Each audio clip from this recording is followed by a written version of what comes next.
We're back out on the bass buggy, and today we're talking about if cloudy weather is really that much better for bass fishing. The answer might surprise you. Stick around.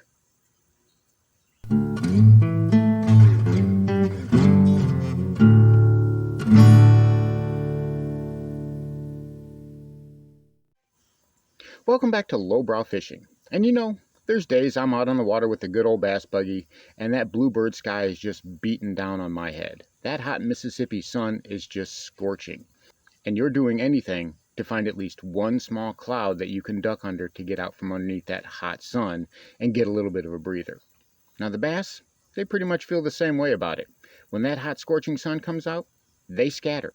Bass on any given body of water at any time of year will be in one of three locations. Will either be up shallow, underneath brush, out deep, holding to structure, or somewhere in between, following creek channels or established routes that they've always used, somewhere in transition between the two. Now the amount of bass in these three locations will change depending on temperature, time of year, and yes, whether it's a cloudy day or a sunny day. When that sun is beating down, those bass are hiding up against shadow.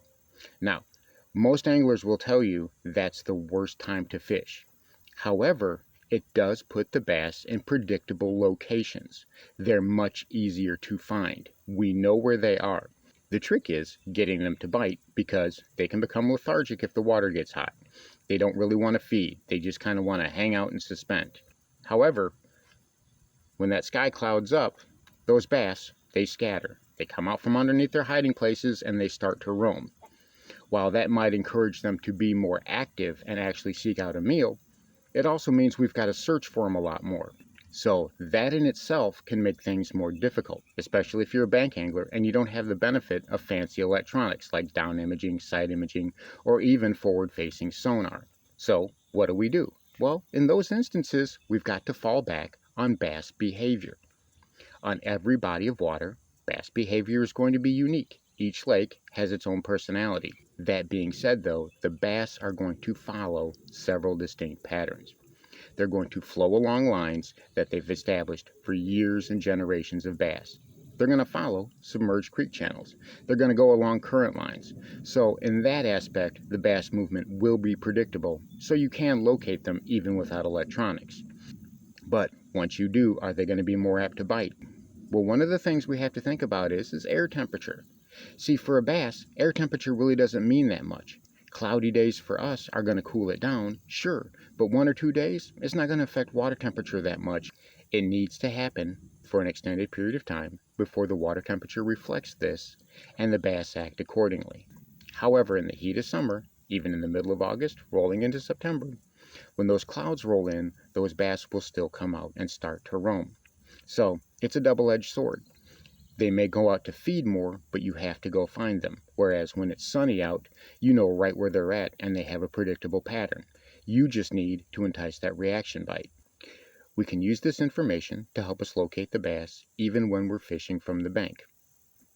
Hopefully it'll put us on fish sooner rather than later.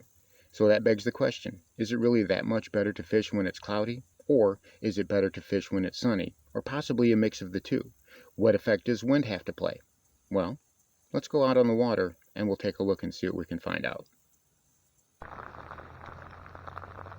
Alright, as you can see, it's raining pretty good out here. Obviously that we've got cloud cover. So this island right here, that's the one that holds the fish. This holds fish normally on both sides of it. And it's pretty hard to get to unless you can make big long casts or if you're in a boat. But the main thing is, whenever it's rainy like this, those fish are going to pull up off of that.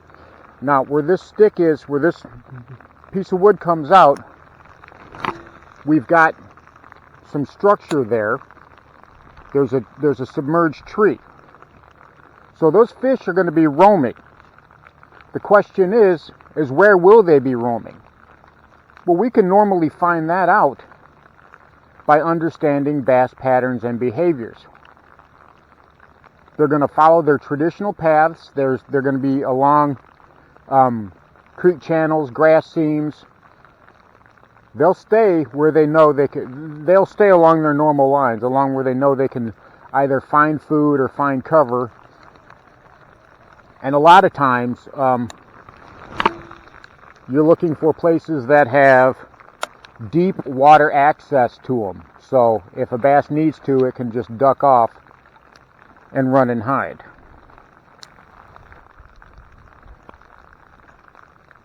But we will see. Like I said, the difference between fishing when it's cloudy and fishing when it's sunny, or even fishing when it's rainy, there's not really any wind. But the biggest difference is those fish are going to be roaming. They're going to be out and about, and they're going to be roaming in different places. So you may have to search for them a little bit. That's when they come off of the cover, and they use that cloud cover to their advantage, and they kind of roam around looking for. Well, they'll roam around looking for food. Usually, they usually feed more actively whenever it's raining. Now the fish don't care if it's raining. Now, actually, what the rain will do is, that is the quickest, best way to lower the water temperature. Is that cool rain will lower that water temperature, and it'll do it pretty quick. That's, well, depending on how hard it's raining, actually. But if the air temperature just gets cool, that really doesn't do anything in the short term. It takes quite a while for the lower air temperature to actually affect the water temperature. That's why, I mean, if it can go down to, you have 95-degree days, and then you go down and you have, 70-degree nights, 65, 70-degree nights, you come back out the next day and, even bright and early in the morning, the water's still hot. Water holds heat amazingly well. It holds temperature amazingly well. So,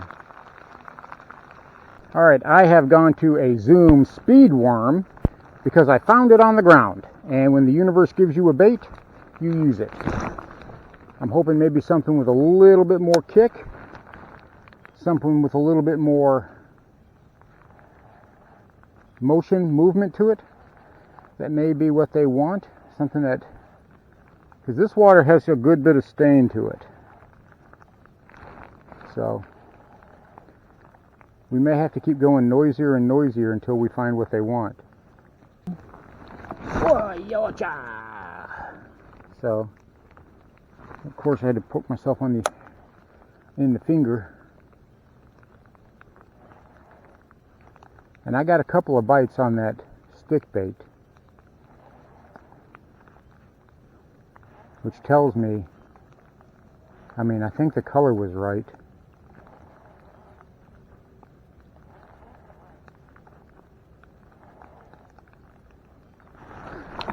There we are. Oh, that feels good. Oh, that feels real good. It is real good. Come here, buddy. Come here. Oh, holy cow. Wow. Holy cow. No. You are mine. Holy cow. And I stick myself in the finger. And that worm is gone. Look at that. Holy cow. That is a beautiful, gorgeous fish.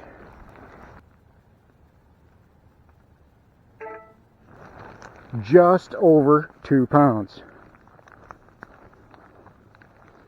Beautiful fish. That is the best fish I've caught out of here in a while. I am very happy with that.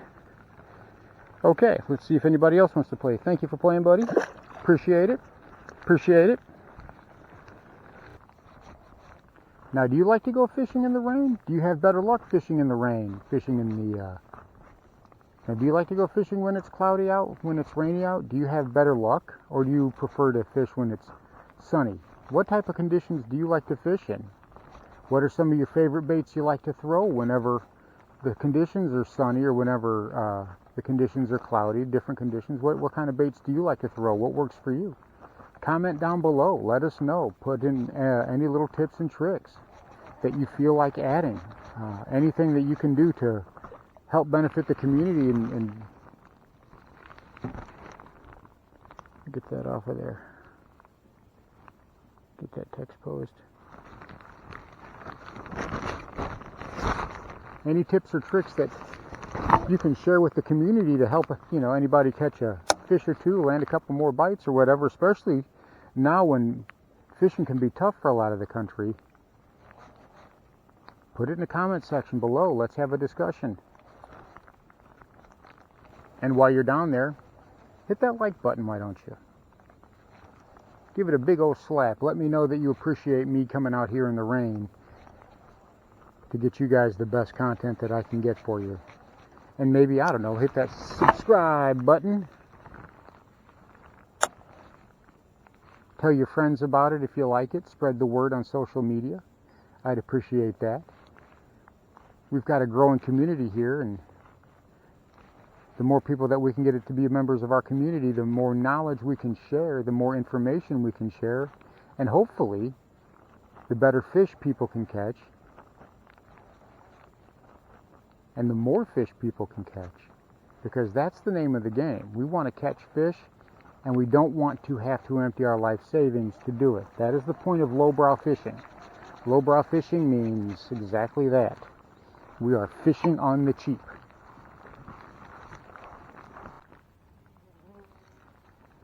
All right, we have the weighted wacky rig on the jig. And we also have a big mess at the end of my reel. There we go. And we are going to fish this wood with it.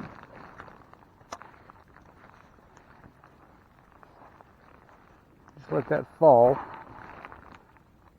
All right. A little bit of grass, not a lot of bit of grass.